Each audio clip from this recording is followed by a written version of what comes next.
Vegas, heaven for those who want to win big just on their luck, and a hub for the Mafias, the entrepreneurs of Las Vegas's organized chaos, and the casinos themselves. But did you know at one point, Las Vegas had banned the very thing that it is now enriched with and famous for? And how did the Mafias come to control the city in the 1900s, with the Mormon Mafia being the most prominent of them? Not only that, but the city was about to witness the biggest raid of the 1950s because of one man. So, why did Vegas lift the ban, and what happened to the raid? Why did it never happen? I know you were itching to know all this, but first, let's go back in time and see how Vegas came into being. Las Vegas was founded in the 1800s, and the name roughly meant the Meadows. But it wasn't until 1905 that Las Vegas was officially founded as a city. The city was the midpoint between Salt Lake City and the Pacific Coast, which gave it a plus point for flourishment and popularity. According to the Las Vegas website link, the completion of the San Pedro, Los Angeles, and Salt Lake Railroad, linking Southern California with Salt Lake City, established Las Vegas as a railroad town. The availability of water made Las Vegas an ideal refueling point and rest stop. With this, Las Vegas started to be visited by more people, and many more came to live there, but gambling was outlawed. However, the city was still known for illicit gambling at that time, making it sound like a traditional thing to do once you come to the city. But there was another reason for the city's popularity that you wouldn't expect. In 1931, Nevada liberalized divorce laws, along with making residency easier to attain. A quickie divorce could be attained after 6 weeks of residency. These short-term residents stayed at dude ranches, which were working ranches taking in paying guests to help make ends meet. Some say that Nevada did this and set up brothels in the city to counter their inhospitable climate and terrain and to encourage settlers. This wasn't all that changed in the city. In the same year, gambling was legalized, and with speakeasies becoming common, both benefited from a synergy effect. In the meantime, the Hoover Dam's construction was completed, which provided Las Vegas with electricity, making it more viable. But the city's boom didn't stop there. During the 1940s and 1950s, the city's population tripled while gambling, sex work, and organized crime grew more attention.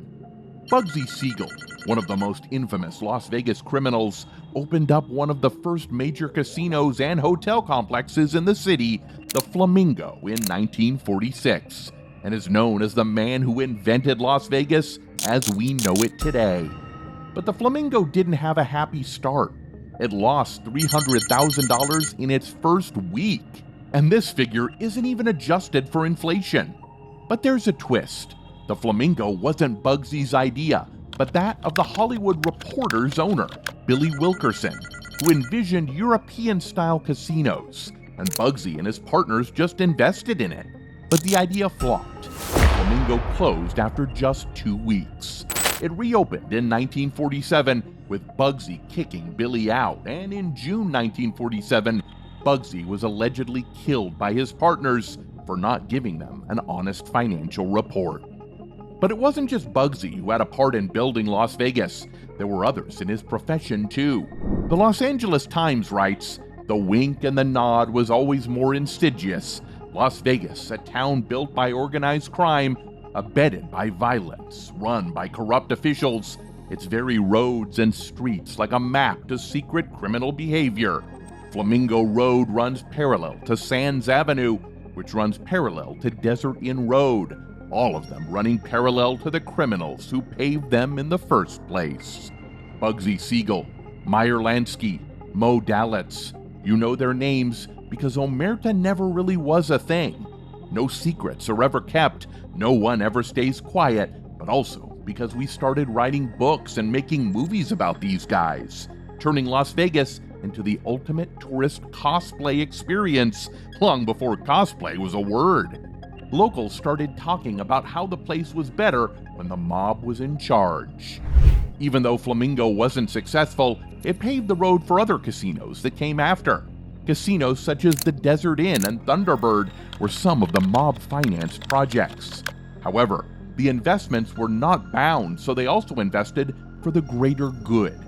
As per J. Patrick Coulian, Modalitz and his partners, with a Teamsters loan, they built the Sunrise Hospital, and casino operators frequently paid the bills for sick children. But not all operators were mob-controlled, meaning the phrase, "the mob ran Vegas," is not completely true, but also not completely false. Despite Vegas being a mob playground, not everyone was thrilled to see this, including President John F. Kennedy's younger brother, Attorney General Robert F. Kennedy. David Schwartz, director of UNLV's Gaming Research Center, said Bobby Kennedy believed gambling was the lifeblood of organized crime, so to throttle the organized crime, he wanted to go after the casinos. He also considered that Robert's anti-mob campaign was flawed from the start because people were more afraid of the Mafia than the Justice Department. However, Robert believed that organized gambling was the biggest crime, as all other crimes were financed by it. By 1963, Robert was ready to strike. He had laid out plans for a massive frontal assault on Nevada itself, and all the investigative authorities, including the FBI and IRS, would be enlisted. But Dallas and fate had other plans that turned the tide of events. Just a few weeks later, John F. Kennedy was assassinated, and with that, Robert started to lose control over the authorities, and the well-planned raid on Vegas never happened. This is why the idea that John F. Kennedy was assassinated by the Mafia persists today, even when we have no evidence to prove it. Fast forward to 1971, Anthony Spilotro, known as Tony the Ant, came to Vegas to run a gift shop, but in reality had been accused of 20 murders. He formed a burglary gang called Hole in the Wall because they blew a hole in the wall of a jewelry store during a robbery. This showed how much the mob had been romanticized and glamored, which is still felt by the phrase, "Vegas was better when the mobs ran it." But the mobs weren't the only ones investing and controlling parts of Las Vegas. Casinos in Riviera, New Frontier, and Strip Dunes were developed using illegal money from Wall Street and the Mormon Church. Perry Thomas, a Mormon banker responsible for running the newly opened Bank of Las Vegas, was one of the first bankers who gave loans to casino operators, viewing them as good loans. This led to the opening of multiple casinos. He also invested in several casinos during the 1950s. But the brains behind all these investments and the creation of the Mormon Mafia was Howard Hughes. Howard, struggling with narcotics addiction and OCD, sought trustworthy partners to manage his Vegas business, choosing Mormons for their high moral standards. They weren't into smoking or gambling, making them trustworthy business partners, including Perry Thomas. This group of Mormons quickly became known in the town as the Mormon Mafia, led by Howard's right-hand man Frank William Gay, or Bill, who was also a Mormon. It was becoming clear that Vegas was run by only two entities, mobsters and the Mormons.